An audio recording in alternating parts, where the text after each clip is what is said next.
Bismillahirrahmanirrahim. Assalamualaikum warahmatullahi wabarakatuh. Alhamdulillah wassalatu wassalamu ala Rasulillah wa ala alihi wa sahbihi wa mawalah wa la hawla wa la quwata illa billahi wa ba'd. Kita lanjutkan kajian kita, masih membahas tafsir Al-Baqarah ayat ke-83. Kita baca ayatnya. A'udzu billahi minasyaitonir rajim. Bismillahirrahmanirrahim. Wa id akhadna mitsaqa Bani Israil la ta'buduna illallah wa bil walidaini ihsana wa dzil qurba wal yatama wal masakin wa qulu lin nasi husna wa aqimus salata wa atuz zakata summa tawallaitum illa qalilan minkum wa antum mu'ridun. Dan ingatlah ketika kami mengambil perjanjian kepada Bani Israel, janganlah kamu menyembah selain daripada Allah, dan berbuat baiklah kepada kedua orang tua, kemudian kepada kerabat, anak-anak yatim dan orang-orang miskin. Dan bertutur katalah dengan ucapan yang baik kepada manusia. Laksanakanlah salat, tunaikan zakat, tetapi kemudian kalian berpaling mengingkari perjanjian tersebut kecuali sebagian kecil dari kalian, dan kalian masih menjadi umat pembangkang. Baik. Di sini Allah Subhanahu wa taala mengingatkan orang-orang Yahudi yang ada di kota Madinah dengan mengingatkan perjanjian-perjanjian tempo dulu yang Allah Subhanahu wa taala janjikan kepada Bani Israel lewat Nabi Allah Musa alaihi salatu wassalam. Jadi Yahudi Madinah diingatkan kembali akan perjanjian lama, karena kita tahu bahwa konsekuensi orang-orang yang berusaha untuk menggagalkan perjanjian dari Bani Israel itu bukan perkara kecil, itu perkara besar. Ingat kisah diangkatnya Bukit Tursina di kepala-kepala Bani Israel. Ketika Nabi Musa alaihi salatu wassalam pulang dari Sainah, kemudian membawa papan Taurat, kemudian sampainya di Bani Israel, Musa kecewa dan marah karena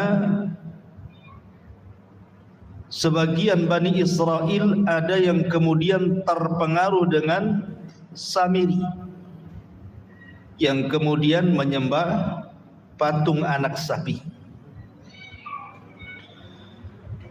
Padahal baru ditinggal 40 malam sudah murtad tuh Bani Israel. 40 malam itu bukan lama, sebentar. Tetapi kita tahu dari sini bahwa yang memegang hati manusia itu adalah Allah. Makanya kenapa Nabi SAW banyak-banyak berdoa, ya muqallibal qulub tsabbit qalbi ala dini. Wahai zat yang membolak-balikan hati, tetapkan hatiku di atas agama. Karena 40 hari saja Bani Israel sudah murtad, bukan 1-2 orang, ribuan, menyembah patung anak sapi. Makanya Musa alaihi salatu wassalam membacakan hukuman orang murtad dari papan Taurat yang ia bawa dari Sainah. Nah, salah satu konsekuensi karena mereka sudah murtad, faqtulu anfusakum, kalian harus saling membunuh satu sama lain.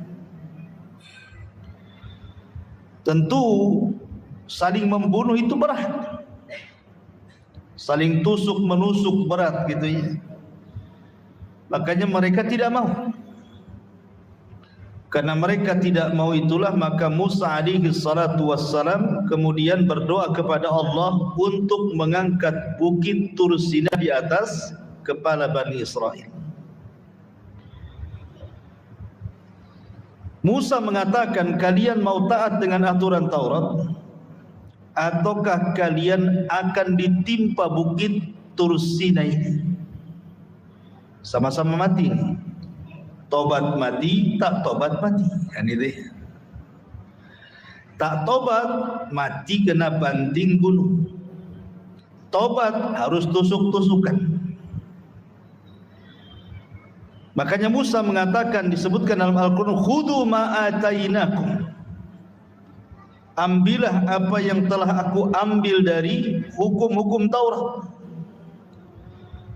Maka ketika bukit kemudian diangkat di atas kepala mereka, mereka pun langsung sujud bertobat, tetapi sambil matanya melirik ke atas, takut-takut bukitnya menimpa. Akhirnya mereka pun siap melakukan perjanjian itu. Dan setelah mereka sanggupi perjanjian itu kemudian tobat, maka terjadilah saling bunuh-membunuh di antara mereka yang murtad karena menyembah patung anak sapi.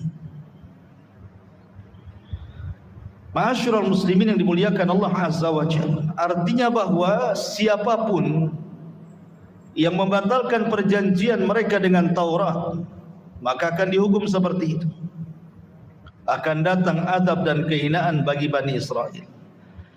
Lah orang-orang Yahudi Madinah itu diingatkan akan perjanjian moyang mereka, bahwa kedatangan Rasul sallallahu alaihi wasallam ke kota Madinah, dan itu sudah diketahui oleh mereka bahwa dia bukan nabi palsu, tapi betul-betul nabi asli. Dari ciri-ciri yang oleh para pembesar Yahudi diteliti, bahwa memang dia adalah nabi yang diutus di akhir zaman, nabi Arab. Karena ketika muncul bintang Ahmad di Madinah, tidak ada yang tahu kecuali Yahudi. Ternyata di kemunculan bintang itu tidak ada satupun bayi yang lahir. Ketika mereka mendengar saat muncul itu, lahirlah seorang bayi di kota Mekah, cucu Abdul Muttalib. Menangislah para rahib dan mengatakan, sungguh hilang kenabian Bani Israel dan direbut oleh orang Arab.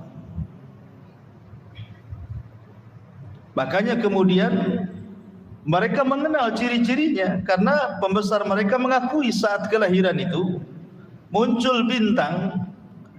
Karena orang-orang Yahudi Madinah sudah terbiasa nabi-nabi itu diutus dari Bani Israel, tiba-tiba diutus dari Arab pula, kan begitu.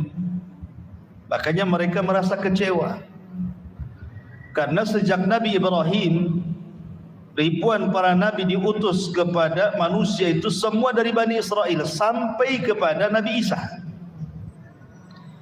Tidak ada satupun orang Arab kecuali Nabi SAW. Itulah Nabi satu-satunya keturunan Ismail dari bangsa Arab, bukan dari Bani Israel.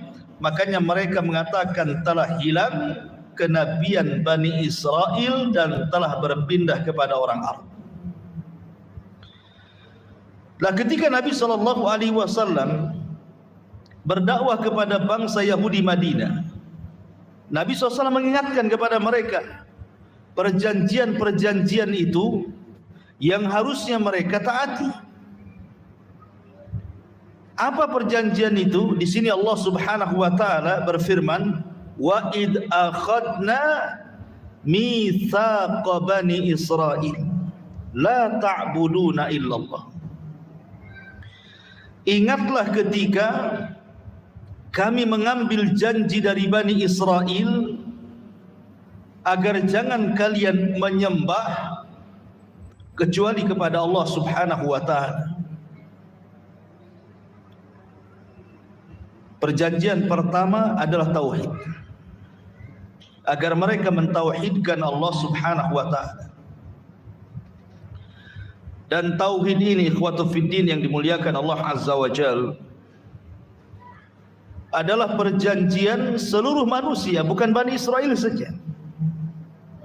Seluruh manusia mereka diikat dengan perjanjian tauhid. Kapan? Saat kita berada di alam arwah. Ketika Adam alaihi salatu wasalam diciptakan oleh Allah, kemudian Allah Subhanahu wa taala mengusap pundak Adam, keluarlah arwah seluruh keturunannya. Kemudian oleh Allah diletakkan di alam ruh. Lah di alam ruh ini, maka Allah Subhanahu wa taala mengikat perjanjian dengan seluruh turunan Adam. Apa perjanjiannya? Alastu bi rabbikum. Bukankah aku Rabb kalian? Maka seluruh arwah dan ruh mengatakan qalu bala, ya engkau Rabb kami. Inilah perjanjian kita dengan Allah di alam ruh itu.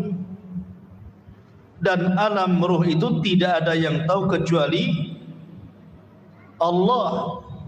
Jangan pula menghayal dengan alam ruh kemudian dikatakan bahwa ada nama untuk ruh, katanya.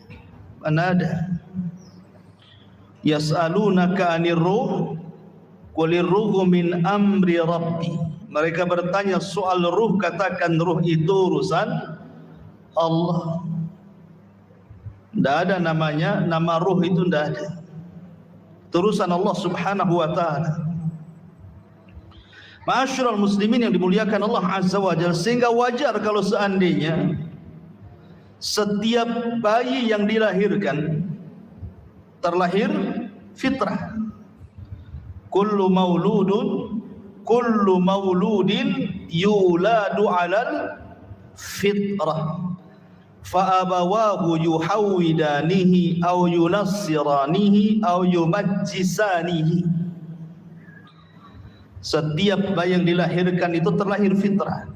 Apa sih mana fitrah itu? Mengenal rububiyah Allah, mengenal siapa Tuhan.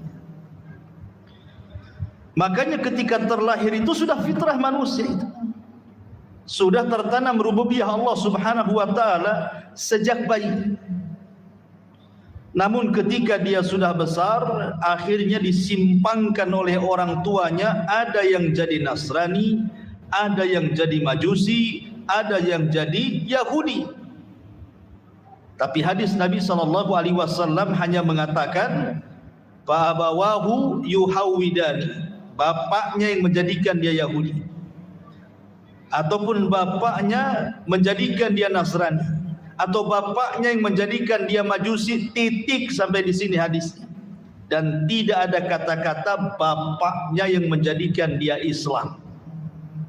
Kenapa? Karena bayi yang terlahir asalnya Islam. Baru disimpangkan bapaknya jadi Nasrani, Yahudi dan Majusi. Kalau seandainya bayi itu diletakkan di hutan jadi Tarsan, di hutan dibiarkan, jangan ada yang merawat,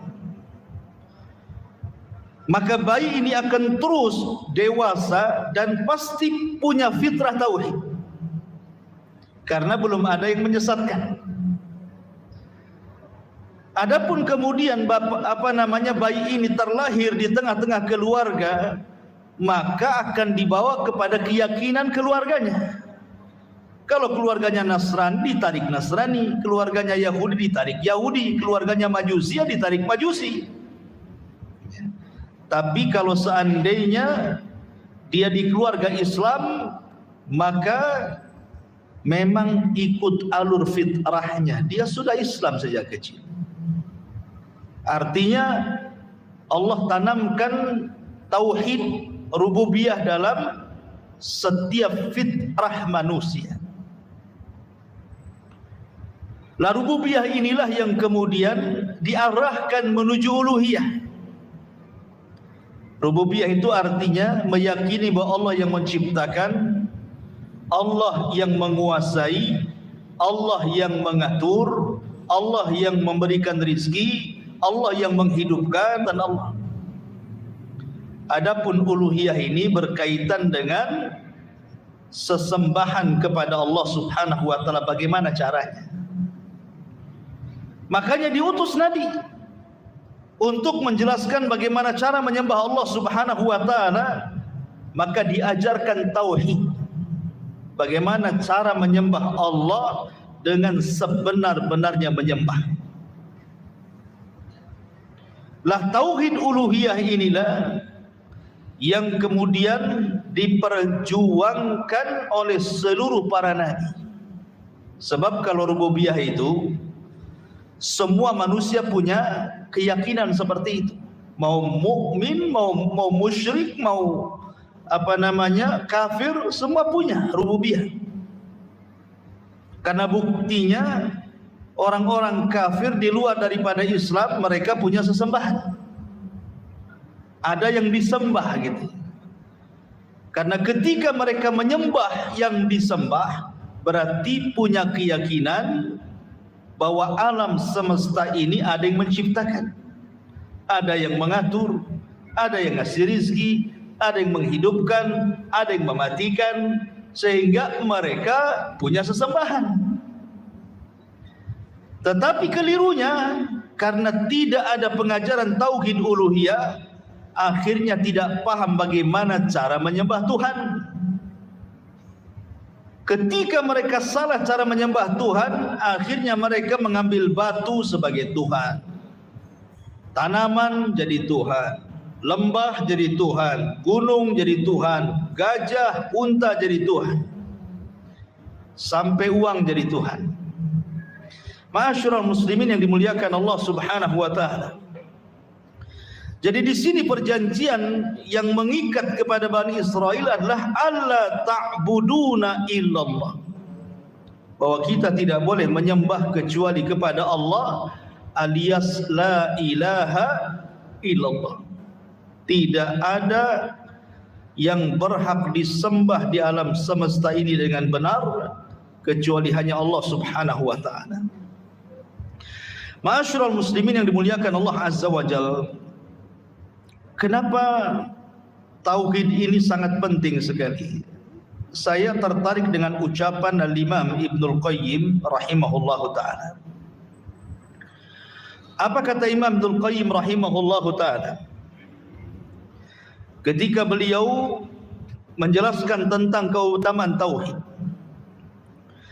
Kata Imam Ibnul Qayyim rahimahullahu ta'ala, kalimatun qamat bihal ardu was samawat wa khuliqat li ajliha jami'ul makhluqat wa biha arsalallahu ta'ala rusulahu wa anzala kutubahu wa syara'a syara'i'ahu wa li ajliha nusibatil mawazin wa wudi'atid dawawin wa qama suqul jannati wan nar wa biha inqasamatil khaliqatu ilal mu'mini wal kafir wal abrari wal fujjar fahiya mansya'atul khalqi wal amri was thawabi wal iqab wa hiya al haqqul ladzi khuliqat lahu al khaliqah wa anha wa an huquqiha as-su'al wal hisab wa 'alayha yaqa'us thawab wal iqab wa 'alayha nusibatil qiblatu wa 'alayha ussisatil millatu wa li ajliha jurridat suyuful jihad wa hiya haqqullahi 'ala jami'il ibad fa hiya kalimatul islam wa miftahu daris salam wa anha yus'alul awwaluna wal akhirun fala tazulu qadamal abdi baina yadayillahi hatta yus'al an mas'alataini madza kuntum ta'budun wa madza ajabtumul mursalin fa jawabul ula bitahqiqi la ilaha illallah ma'rifatan wa iqraran wa amalan wa jawabus tsaniyati bitahqiqi anna muhammadar rasulullah ma'rifatan wa iqraran wa inqiyadan wa ta'atan. Paham antum? Kita terjemahkan. Di sini Imam Ibnu Qayyim rahimahullahu taala menjelaskan tentang fadlu tauhid, keutamaan tauhid. Kata beliau, bagus sekali ucapan beliau. Kalimat tauhid adalah dengannya tegaklah langit dan bumi. Karena Allah tidak menciptakan makhluknya kecuali untuk tauhid. Karena tauhidlah diciptakan seluruh makhluk-makhluknya. Karena tauhidlah Allah utus semua utusannya. Karena tauhidlah Allah subhanahu wa ta'ala turunkan kitab-kitabnya. Karena tauhid pula lah Allah syariatkan syariat-syariatnya. Karena tauhid pula lah ditegakkan timbangan-timbangan pada hari kiamat. Kemudian disebarnya suhuf-suhuf lembaran-lembaran pada hari kiamat. Bahkan diciptakannya sorga dan neraka karena tauhid. Dengan tauhid pula lah manusia terpecah menjadi dua, ada mukmin, ada kafir. Ada orang yang baik, ada orang jahat. Maka tauhidlah sumber daripada ciptaan, perintah, pahala dan hukuman. Dan dia adalah sebuah kebenaran yang dengannya diciptakan semua makhluk dan diperintahkannya hak-hak bagi makhluk-makhluk yang Allah ciptakan. Dengan tauhidlah sehingga muncul soalan pertanyaan dari Allah, kemudian hisab. Dan dengan tauhid pula lah adanya as-sawab wal iqab, adanya pahala dan juga balasan dosa. Karena tauhid pula lah kemudian ada kiblat. Karena tauhid inilah kemudian terasas sebuah agama. Karena tauhidlah kemudian disyariatkan jihad.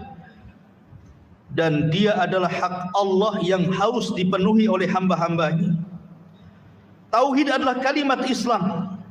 Tauhid adalah kunci daripada sorga. Dan kelak dengan tauhid itu akan ditanya orang-orang awal dan akhir. Dan kaki anak Adam tidak mungkin geser sampai ditanya dua perkara. Apa yang kalian sembah di bumi? Sudahkah kalian mengijabah seruan para rasul? Adapun jawaban yang pertama dengan la ilaha illallah. Adapun jawaban yang kedua dengan Muhammad Rasulullah sallallahu alaihi wasallam. Lihat ma'asyiral muslimin ucapan Imam Ibnu Qayyim tentang fadlul tauhid luar biasa. Tauhid ini ikhwatu fiddin yang dimuliakan Allah Azza wa Jalla adalah afdalu dzikri. Makanya kita sering dengar fa'lam afdalu dzikri fa'lam annahu la ilaha illallah. Ini dia. Itu benar ya. Kalau zikir habis salat tu. Kenapa dia afdalu dzikri, seutama-utama zikir? Karena Nabi Musa alaihi salatu wassalam pernah meminta diajarkan Allah Subhanahu wa taala beberapa kalimat untuk digunakan zikir. Maka Allah Subhanahu wa taala mengatakan, "Qul ya Musa la ilaha illallah."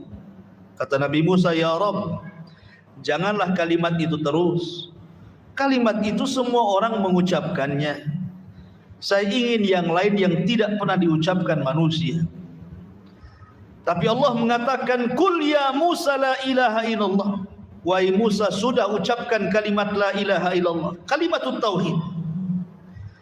Kemudian Musa meminta alasannya. Kenapa mesti kalimat itu? Maka Allah mengatakan, "Ya Musa, lau anna samawati sab'i wal aradina sab'i fi kiffatin wa la ilaha illallah fi kiffatin malat bihinna la ilaha illallah." Kalaulah langit dan 7 lapisnya, bumi dan 7 lapisnya diletakkan di satu neraca timbangan, kemudian la ilaha illallah diletakkan di neraca satunya, malat bihinna la ilaha illallah. Tentu la ilaha illallah jauh lebih berat dibandingkan langit dan bumi. Itulah keutamaan tauhid. Ma'asyiral muslimin yang dimuliakan Allah Subhanahu wa taala. Makanya kenapa Nabi SAW mengajarkan kepada kita kalimatut tauhid ini supaya diucapkan sampai akhir nafas yang kita keluarkan. Karena itulah jaminannya surga. Kata Rasul, "Man qala fi akhir kalamihi la ilaha illallah dakhalal jannah." Barang siapa yang akhir ucapannya la ilaha illallah kalimatut tauhid, maka dijamin masuk surga. Makanya kenapa Rasul mengatakan lakinu mautakum bila ilaha illallah. Ejahkan kepada orang yang sedang sakaratul maut itu la ilaha illallah, supaya akhir ucapannya la ilaha illallah. Tapi dengan cara yang lembut di telinganya. Ingat kalimat itu yang diucapkan, karena ada orang yang salah ngucap. Ada orang yang mau meninggal itu disuruh nyebut bu, nyebut pak gitu. Jadi bingung mau orang mati ini nyebut apa. Jadi ikut-ikutlah nyebut mati dia. Jangan suruh nyebut, langsung ucapkan la ilaha illallah di telinganya supaya diikuti. Karena orang sedang sakaratul maut, dia ngikuti apa suara yang masuk ke telinganya masalahnya.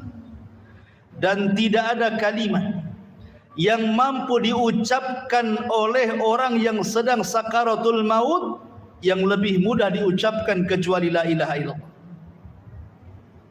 Itulah keajaiban kalimat tauhid itu. Ma'asyiral muslimin yang dimuliakan Allah Azza wa Jalla. Apalagi kalau kita melihat kalimat tauhid ini adalah kalimat yang bisa menjaga darah seseorang, yang bisa menjaga harta seseorang, dan bisa menjaga kehormatan seseorang. Di zaman Rasul ada seorang sahabat namanya Usamah ibn Zaid. Usamah ibn Zaid ini putra daripada Zaid ibn Harithah. Dan Zaid ibn Harithah ini anak angkat Rasul, paling dicintai Nabi, karena tidak ada anak kandung Rasul yang laki-laki hidup semua mati. Qasim meninggal, Abdullah meninggal, Ibrahim meninggal, sehingga ketika Khadijah memberikan hadiah Zaid ibn Harithah itu sebagai pelipur lara Nabi, punya anak angkat. Makanya terkadang ada bapak itu lebih cinta dengan anak angkatnya kan, kalau diasuh dari kecil, dari bayi itu. Lah Zaid ini sangat dicintai Nabi. Termasuk juga anaknya Usama bin Zaid itu sangat dicintai Nabi. Usama bin Zaid suatu ketika ikut jihad. Dalam jihadnya Allah menangkan, di mana orang-orang musyrik tunggang langgang karena ketakutan. Ada seorang musyrik yang lari dikejar oleh Usama bin Zaid dan seorang Ansar. Ketika sudah kepepet tidak ada jalan lain, akhirnya orang Ansar ini hendak menyabetkan pedangnya. Tapi kemudian tiba-tiba dia mengucapkan la ilaha illallah. Karena dia mengucapkan kalimat itu, ditinggallah sama orang Ansari. Maknanya dia masuk Islam, tidak boleh dibunuh. Tiba-tiba datang Usama bin Zaid ini dan menghunuskan pedangnya. Tiba-tiba dia mengucapkan kalimat la ilaha illallah kedua kalinya, tapi tetap ditebas lehernya, mati dia. Kabar kematian orang yang mengucapkan la ilaha illallah ini sampai ke telinga Nabi. Maka Usama dipanggil oleh Nabi SAW. Kemudian Rasul mengatakan, ya Usama, aqatalta man qala la ilaha illallah? Wahai Usama, apakah engkau membunuh orang yang mengucapkan kalimat la ilaha illallah? Kata Usama, ya Rasulullah, khaufan min sayfi. Orang itu mengucap karena takut akan pedangku Rasul. Biasalah siasat perang, pura-pura mengucapkan kalimat tauhid supaya tidak dibunuh, nanti pula dia murtad lagi. Tapi Rasul mengatakan, afala syaqaqta an qalbihi ya Usama. Usama, hati-hati kalau bicara. Apakah engkau sudah membelah dadanya? Kemudian kau menengok jantungnya. Kemudian kau tahu isi jantungnya bahwa dia mengucapkan kalimat itu karena ikhlas ataukah karena takut padamu? Maka Nabi SAW terus memarahi Usama sampai kemudian Rasul mengatakan, ya Usama, madza tasna bila ilaha illallah? Idza ja'atka yaumal qiyamah ya Usama. Wahai Usama, kira-kira apa yang akan kau lakukan dengan kalimat la ilaha illallah? Kalau nanti pada hari kiamat dia datang kepadamu di hadapan Allah, kemudian dia meminta pertanggungjawaban kepadamu, kepada orang yang mengucapkan kalimat itu yang kau bunuh. Maka Usama mengatakan, istaghfirli ya Rasulullah, ampuni aku wahai Rasul. Tapi Rasul tetap mengatakan, apa yang anda lakukan dengan kalimat itu di hadapan Allah wahai Usama? Kata Usama, istaghfirli ya Rasulullah, ampuni aku Rasul. Tapi Rasul terus ngomong seperti itu dan tidak menambah dan tidak mengurang. Sampai-sampai kata Usama, laitani aslamtu yauma idin. Laitani ma aslamtu illa yauma idin. Duhai kiranya aku baru masuk Islam ketika Rasul marah-marah itu. Karena biasanya orang yang baru masuk Islam jarang dimarahi. Kan gitu. Kalau sudah lama masuk Islam ya wajar dimarahi. Ya kayak antum nih, udah lama ngaji, ngantuk saya marahi wajar. Ya. Kalau baru ngaji nyandar di tiang ngantuk ya biarin saja. Jangan dibangunkan kecuali setelah salat Isya. Ma'asyiral muslimin yang dimuliakan Allah Azza wa Jalla. Lah akhirnya kemudian Rasul berpaling. Lihat bagaimana Rasulullah SAW menjaga kalimat tauhid. Padahal ini kan siasat, namanya perang, orang kan bersiasat, ikhwan. Bukankah Rasul yang mengatakan al-harbu kaidun, peperangan itu tipu daya? Bisa saja dia menipu kan? Betul ucapan Usama bin Zaid. Tetapi kalimat tauhid berbeda. Itu kalimat agung, nggak bisa dipermainkan. Makanya Rasul marah kepada Usama bin Zaid, menunjukkan bahwa kalimat tauhid menjaga darah, menjaga harta dan menjaga kehormatan. Dan kalimat tauhid, ikhwan, adalah kalimat yang bisa menyelamatkan seseorang pada hari kiamat. Disebutkan dalam hadis,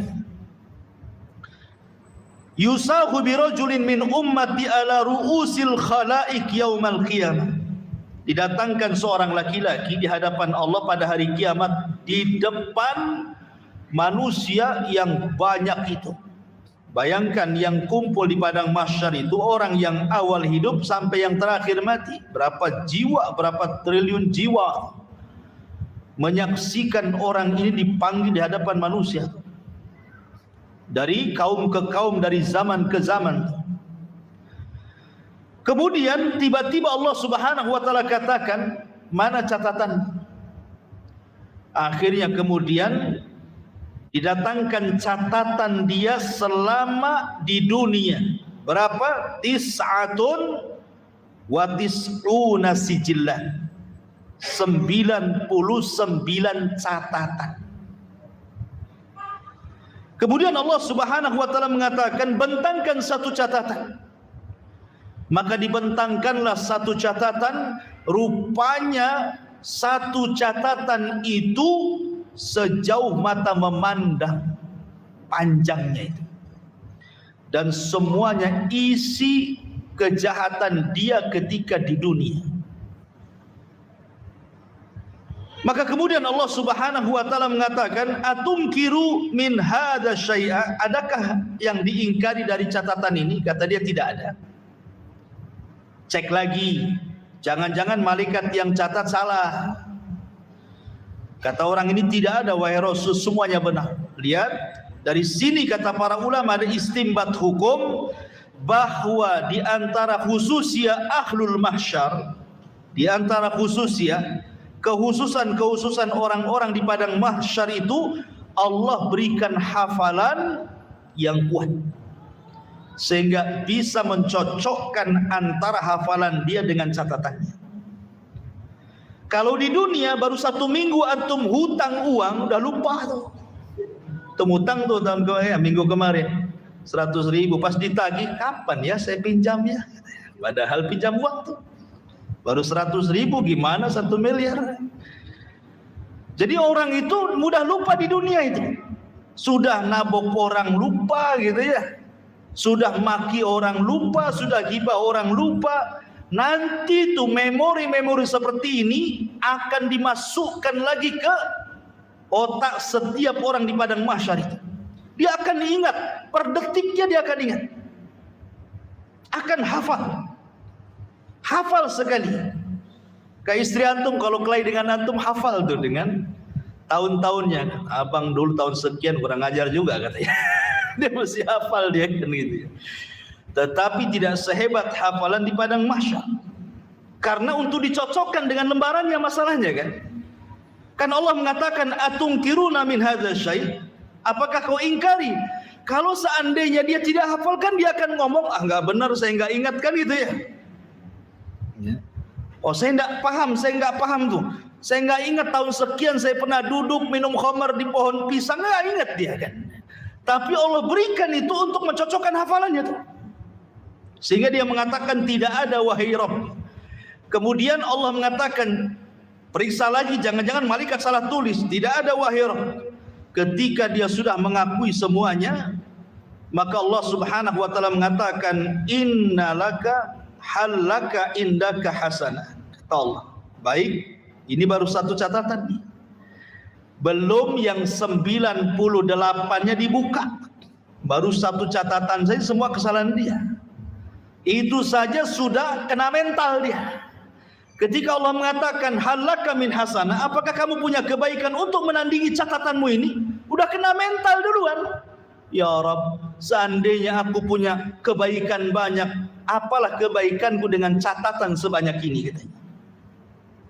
Akhirnya dia sudah nyerah, dikiranya dia menjadi ahli nahwu. Akhirnya dia ketika berjalan menuju neraka, maka Allah mengatakan, jangan tergesa-gesa. Kemarilah engkau. Sesungguhnya engkau memiliki satu kartu sakti yang bisa menyelamatkan kamu. Kemudian orang ini mengatakan, apa kartu sakti itu ya Rabb? Kemudian Allah buka rupanya kartu itu bertuliskan la ilaha illallah. Maka didatangkan timbangan, kemudian diletakkan 99 catatan kesalahannya, kemudian la ilaha illallah diletakkan di satu neraca. Apa bahasa hadis? Lihat, tosat bihinna la ilaha illallah. Tosat itu artinya ke atas. Tosat bihinna la ilaha illallah. Karena timbangan di akhirat berbeda dengan timbangan di dunia. Kalau timbangan di dunia, kalau berat ke bawah. Tapi kalau timbangan di akhirat, kalau berat ke atas. Makanya sorga itu sifatnya darajat, makin tinggi makin indah. Tapi neraka itu sifatnya darakat, makin bawah makin jelek. Makanya sijin itu di bawah bumi. Tempat istana iblis, tempat berkumpulnya syaitan iblis itu di bawah bumi, itu disebut sijin. Disitulah diletakkan kitabul fujjar. Inna kitabal fujjari lafi sijin. Sesungguhnya catatan orang-orang fujar, orang-orang jahat itu di sijin. Mana sijin? Di bawah lapis bumi yang paling dasar. Karena ketika ruhnya orang kafir ini dinaikkan ke langit, kemudian catatannya mengikuti di bawahnya, tidak ada satupun pintu langit yang membukanya. Sehingga Allah Subhanahu wa taala katakan, letakkan ruhnya kembali ke jasadnya dan simpanlah catatannya di sijin. Maka kemudian malaikat pun membuat catatan itu, semua bumi menolaknya. Baik bumi pertama, lapisan bumi kedua, ketiga sampai ketujuh, tidak ada yang menerima catatannya. Sehingga terpaksalah dia diletakkan di bawah bumi yang disebut dengan sijin. Ya. Ma'asyiral muslimin yang dimuliakan Allah Azza wa Jalla, lihat bagaimana kalimat tauhid bisa memberatkan timbangan. Ya, itulah tauhid. Bahkan Abu Hurairah radhiyallahu an suatu ketika bertanya kepada Nabi sallallahu alaihi wasallam, "Ya Rasulullah, man as'adun nas bi syafa'atika yaumal qiyamah?" Rasul, kira-kira yang paling bahagia dengan syafaatmu pada hari kiamat itu siapa? Kata Rasulullah, aku enggak nyangka aku akan bertanya seperti itu, wahai Abu Hurairah. Baik, ku jawab. Kata Nabi sallallahu alaihi wasallam, as'adun nas bi syafaati yaumal qiyamah man qala la ilaha illallah. Sebahagia-bahagia manusia pada hari kiamat dengan syafaatku, kata Rasul, adalah orang yang mengucapkan kalimat la ilaha illallah. Ketika manusia datang kepada Nabi Adam supaya Adam memberikan syafaat kepada mereka, perantara mereka dengan Allah Azza wa Jalla, Adam tidak sanggup berikan syafaat. Kemudian diarahkan kepada Nuh, Nuh juga sama. Kemudian Nuh mengarahkan kepada Ibrahim, Ibrahim juga sama. Kemudian Ibrahim mengarahkan kepada Musa, Musa pun sama. Kemudian Musa mengarahkan kepada Isa, Isa pun sama. Isa mengarahkan kepada Nabi sallallahu alaihi wasallam.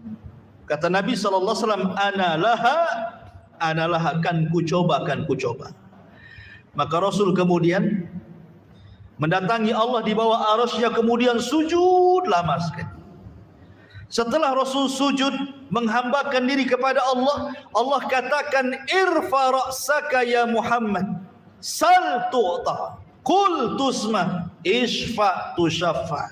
Angkat kepalamu wahai Muhammad, katakan kau didengar, minta kau diberi, mintalah syafaat, kan ku beri syafaat.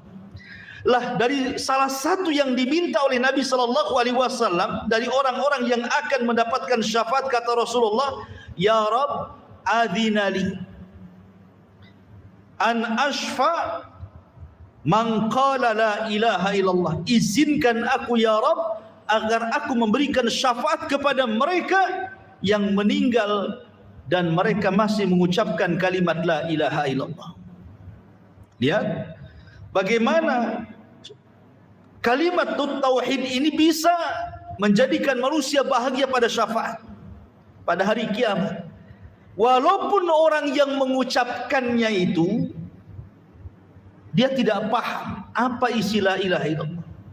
Walaupun yang mengucapkannya itu dia mengikuti orang mengucapkan, dia ikut-ikut mengucapkan.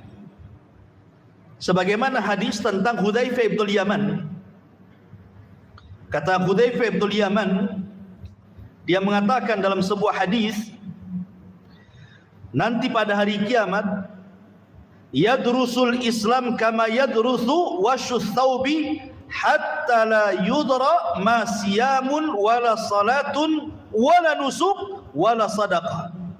Kata Hudzaifah bin Yaman, nanti di akhir zaman Islam itu tinggal namanya.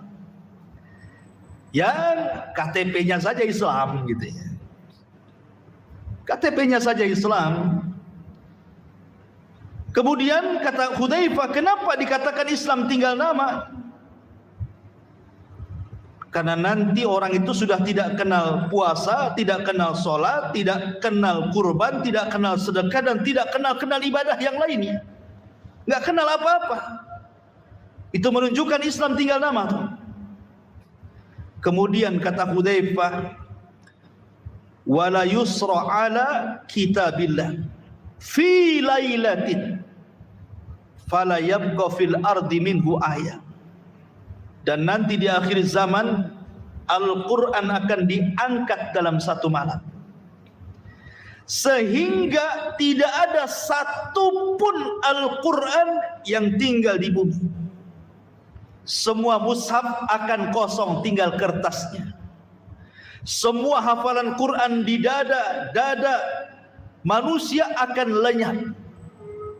Tidak ada Quran lagi. Di dada lenyap, di tulisan hilang. Nanti pada hari kiamat di akhir zaman akan diangkat Quran ke langit. Kemudian kata Nabi SAW,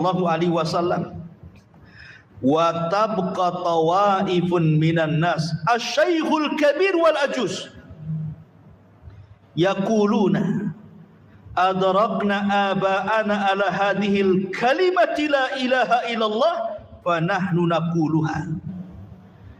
Kemudian kata Nabi SAW, nanti di akhir zaman akan muncul manusia-manusia yang sudah tua-tua renta, sudah kakek-kakek, sudah nenek-nenek. Tiba-tiba mereka mengatakan, kami mendengar bapak-bapak kami mengucapkan kalimat tauhid la ilaha illallah, kami pun ikut-ikutan. Jadi nanti di akhir zaman itu anak-anak muda sudah tidak kenal apa itu kalimat la ilaha illallah, tetapi orang tua mereka, kakek-kakek mereka masih mengucapkannya. Mereka beralasan, kami pernah dengar dulu kakek buyut kami mengucapkan kalimat la ilaha illallah, kami juga ikut mengucapkannya gitu. Kemudian rawi hadis berkata kepada Hudzaifah bin Yaman, namanya Silah. Dia mengatakan, ya Hudzaifah, ma tughni anhum la ilaha illallah. Kira-kira nih orang yang mengucapkan kalimat tauhid yang hanya mengucapkan gara-gara mengucapkan nenek moyang mereka kemudian ikut mengucapkannya, apa gunanya ya? Tapi lihat kata Hudzaifah, ya Silah, walaupun mereka mengucapkan kalimat la ilaha illallah, mendengar dari nenek moyang mereka, mereka enggak kenal salat, enggak kenal puasa, enggak kenal zakat, enggak kenal ibadah. Kata Hudzaifah bin Yaman, ya Silah, tunjihim minan nar, tunjihim minan nar, tunjihim minan nar. Kalimat itu bisa menyelamatkan mereka dari neraka. Kalimat itu bisa menyelamatkan mereka dari neraka. Kalimat itu bisa menyelamatkan mereka dari neraka. Lihat, ini namanya apa? Keutamaan tauhid. Luar biasa gitu. Makanya ma'asyiral muslimin yang dimuliakan Allah Subhanahu wa taala, wajar kalau seandainya kalimatut tauhid adalah kalimat yang menjadikan awal dakwah para nabi, mendakwahkan dakwah kepada umatnya. Lihat Nabi 13 tahun di kota Mekah hanya mentauhid, berdakwah kepada tauhid. Sampai Nabi SAW dikatakan gila, dikatakan tukang sihir, dikatakan perangkai syair, dikatakan pemecah belah, dikatakan macam-macam, sehingga mendapatkan intimidasi, ancaman, mulai dari ancaman fisik sampai kemudian ancaman psikologi dan macam-macam. Untuk siapa coba Nabi SAW memperjuangkan dakwahnya sampai ke Taif, dilempari batu oleh anak-anak sampai orang tua? Tidak lain karena memperjuangkan la ilaha illallah. Dari sinilah Allah Subhanahu wa taala mengatakan, walaqad ba'atsna fi kulli ummati rasulan an i'budullaha wajtanibu taghut.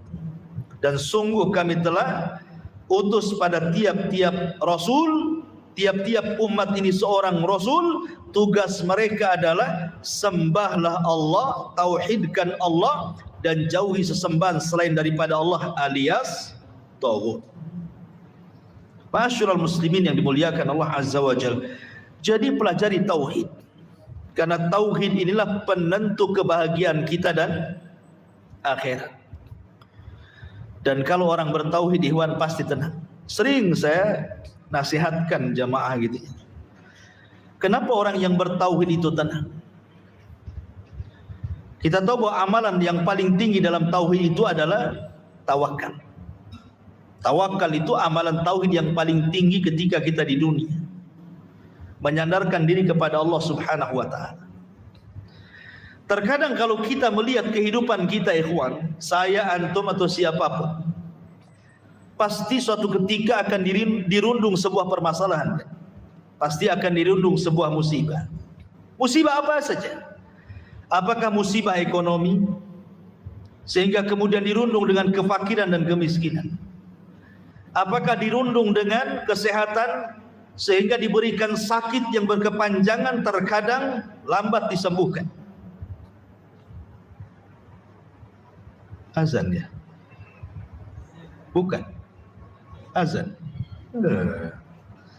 Insyaallah kita lanjutkan minggu depan. Subhanakallahumma bihamdika asyhadu an la ilaha illa anta astaghfiruka wa atubu ilaik. Allahu ta'ala. Assalamualaikum warahmatullahi wabarakatuh.